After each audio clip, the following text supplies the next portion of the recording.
રાતના 9 વાગ્યાનો સમય હતો. ગામની શાંત ગલીઓમાં ફક્ત થોડા લોકોની અવરજવરનો અવાજ હતો. દૂર ક્યાંક કૂતરા ભસતા હતા. મિત્રો, મારું નામ રાજેશ છે. હું એક નાનકડા ગામમાં રહેતો એક સામાન્ય દુકાનદાર છું. હું મારી દુકાન બંધ કરીને ઘરે પાછો ફરી રહ્યો હતો. મારી ઉંમર 33 વર્ષની હતી અને હું એકલો જ રહેતો હતો. મારા માતા પિતા થોડા વર્ષો પહેલાં ગુજરી ગયા હતા અને લગ્નની વાત હજુ મારા જીવનમાં આવી નહોતી. ઘરે પહોંચતા જ મેં દરવાજો ખોલ્યો અને ચૂલો સળગાવવાનું શરૂ કર્યું. રાતનો શાંત માહોલ હતો અને હું ખાવાનું બનાવવાની તૈયારી કરી રહ્યો હતો. અચાનક દરવાજે ધીમા ટકોરા થયા. આટલી રાત્રે કોણ હશે એવું વિચારીને હું થોડો ગભરાયો, પણ દરવાજો ખોલ્યો. બહાર ઝાંખી રોશનીમાં એક યુવતી ઊભી હતી, હાથમાં એક જૂનો થેલો લઈને, જેમાં રમકડા ભરેલા દેખાતા હતા. તેના ચહેરા પર થાક અને ચિંતા સ્પષ્ટ દેખાતી હતી, પણ તેની આંખોમાં એક અજાણી આશા હતી. મેં તેને પૂછ્યું, કોણ છો? આટલી રાત્રે અહીંયા? તેણે ધીમા અવાજે કહ્યું, મારું નામ પૂંજા છે. હું નજીકના ગામમાંથી આવું છું. હું રમકડા વેચવા ગામના બજારમાં આવી હતી, પણ મોડું થઈ ગયું અને બસ છૂટી ગઈ. રસ્તે તમારું ઘર દેખાયું એટલે અહીંયા આવી. તેનો અવાજ થોડો થાકેલો લાગ્યો અને તે થોડી બેચેન દેખાતી હતી. મેં તેને અંદર આવવા કહ્યું. તે થોડી ખચકાય, પણ પછી ધીમે ધીમે અંદર આવી. તેના થેલામાંથી થોડા રમકડાનો અવાજ આવ્યો, જેમ કે પ્લાસ્ટિકની રમતની બંદૂક અને નાના ઢોલ હતા. મેં તેને બેસવાનું કહ્યું અને એક ગ્લાસ પાણી આપ્યું. થોડું બેસ, થાક લાગ્યો હશે. મેં તેને ચાદર આપીને કહ્યું, ઓઢી લ્યો, બહાર ઠંડી છે. પણ તેણે ના પાડી અને બોલી કે તે ઠીક છે. હું ખાટલા પર બેસીને વિચારવા લાગ્યો, આ યુવતી કોણ હશે? આટલી રાત્રે રમકડા વેચવા કેમ આવી? તેના થેલામાં નાના નાના રમકડા હતા, જેમાં પ્લાસ્ટિકની બંદૂક, નાના ઢોલ અને રંગબેરંગી બોલ હતા. લાગ્યું કે તે ગામના બજારમાં બાળકોને રમકડા વેચવા આવી હશે. થોડી વારમાં પૂંજા ખાટલા પર બેઠી. તેના ચહેરા પરથી સાદગી અને શાંતિ મને આકર્ષક લાગી. તે લગભગ 25-26 વર્ષની હશે. મેં તેને ગરમ ચા આપી અને પૂછ્યું, તમે ક્યાં રહો છો? તે બોલી, હું બાજુના ગામમાં રહું છું. તેણે થોડી ખચકાટ સાથે કહ્યું, હું મારા નાના ભાઈ સાથે રહું છું. અમારા માતા પિતા નથી. હું ગામડાઓમાં રમકડા વેચું છું, જેથી ઘર ચાલે. આજે બજારમાં વેચાણ ઓછું થયું અને બસ છૂટી ગઈ, એટલે રસ્તો ભૂલી ગઈ. તેની વાતમાં એક દુઃખ હતું, પણ તેની આંખોમાં જીવન સામે લડવાની હિંમત હતી. મેં પૂછ્યું, ખાવાનું ખાધું? તેણે ના પાડી. મેં રસોડામાં જઈને બચેલી રોટલી અને શાક ગરમ કર્યું. તે ખાતી હતી ત્યારે તેની આંખો ભીની થઈ ગઈ. કેમ રડા છો? મેં પૂછ્યું એને. તેણે કહ્યું, મારો ભાઈ ઘરે એકલો છે. તે ફક્ત 10 વર્ષનો છે. તે ડરતો હશે. આ સાંભળીને મારું હૃદય ભરાઈ આવ્યું. મેં કહ્યું, ચિંતા ન કર, હું તને ઘરે મૂકી દઈશ. મારી પાસે ગાડી છે. થોડી વાર બેસીને વાતો કર્યા પછી અમે નીકળવાનું નક્કી કર્યું. પૂંજાએ પોતાનો રમકડાનો થેલો ઉપાડ્યો અને અમે બહાર નીકળ્યા. મેં દરવાજાને તાળું માર્યું. રાતનો શાંત માહોલ હતો અને ગામની ગલીઓ ખાલી હતી. તેનું ગામ મારા ગામથી 5 કિલોમીટર દૂર હતું. હું ગાડી લઈને તેના ગામ તરફ નીકળ્યો.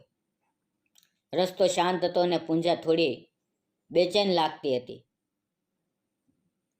તેણે થેલો ચુસ્ત પકડી રાખ્યો હતો, જેમાંથી રમકડાનો અવાજ આવતો હતો. ધીમે ધીમે તેનું ઘર નજીક આવ્યું. દરવાજે એક નાનો બાળક ઊભો હતો, જે પૂંજાને જોતા જ દોડીને તેની સાથે લાગી ગયો. દીદી, તે બોલ્યો અને પૂંજાએ તેને ગળે લગાવ્યો.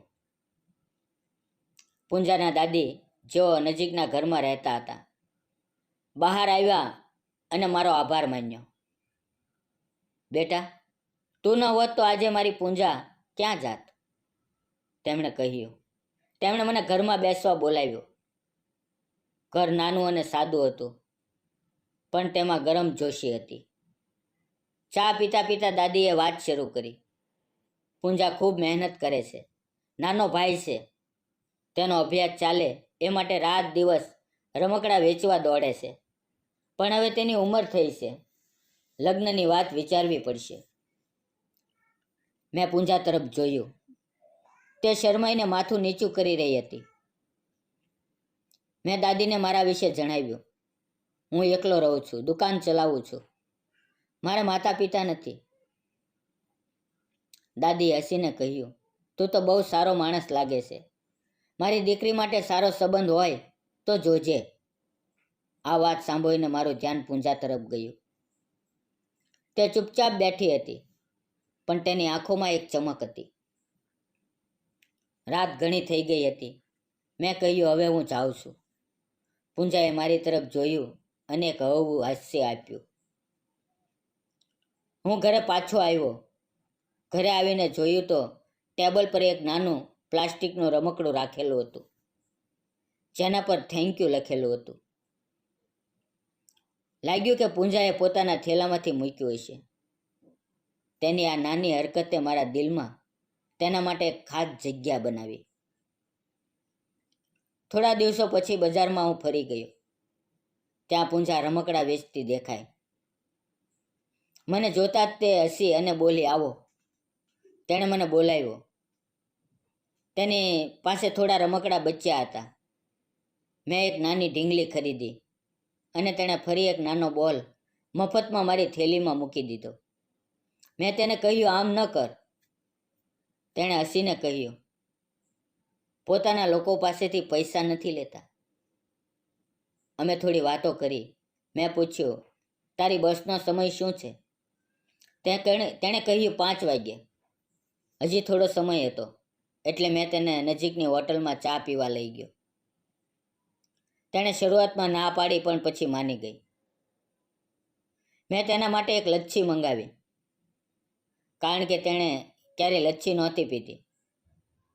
પણ જ્યારે તેણે પીધી, તેના ચહેરા પર ખુશીની ચમક આવી.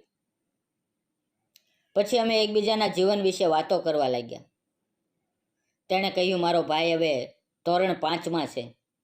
હું ઈચ્છું છું કે તે સારું ભણે, જેથી તેનું જીવન સારું બને. મેં મારી દુકાન અને ગામની જીવનની વાતો કરી.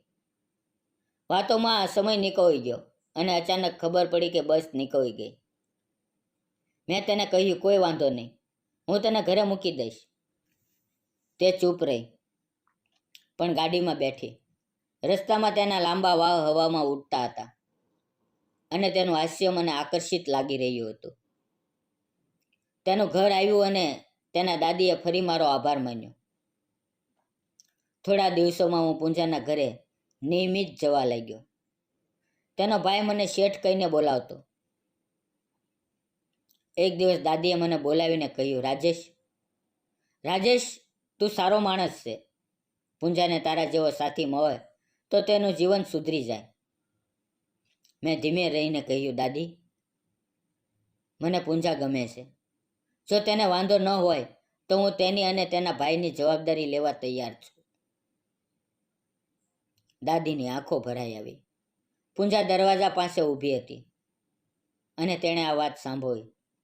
તે શરમાઈ, પણ તેના ચહેરા પર હળવું હાસ્ય હતું.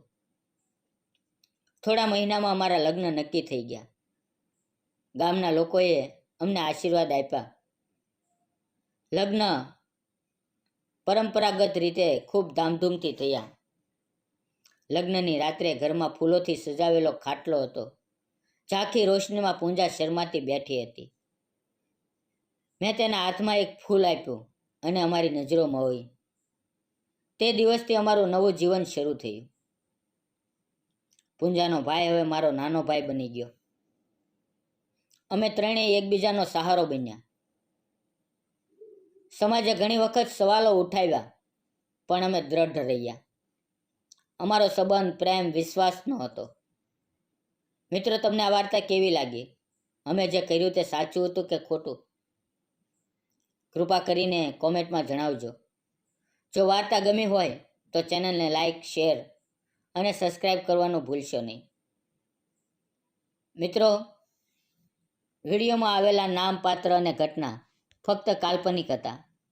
તેનો કોઈ પણ જાતિ, ધર્મ કે સંસ્થા સાથે સંબંધ નથી, કે કોઈ વ્યક્તિ સાથે સંબંધ નથી. અને જો આવું બન્યું હોય તો તે માત્ર એક સંયોગ હતો. આ વાર્તા ફક્ત મનોરંજન અને શૈક્ષણિક ઉદ્દેશથી બનાવવામાં આવી હતી. તેને અન્યથા ન જોશો. મિત્રો, આવતીકાલે વિડીયો જોવાનું ચૂકશો નહીં. ફરી મળશું. ત્યાં સુધી તમારું ધ્યાન રાખો. ધન્યવાદ મિત્રો.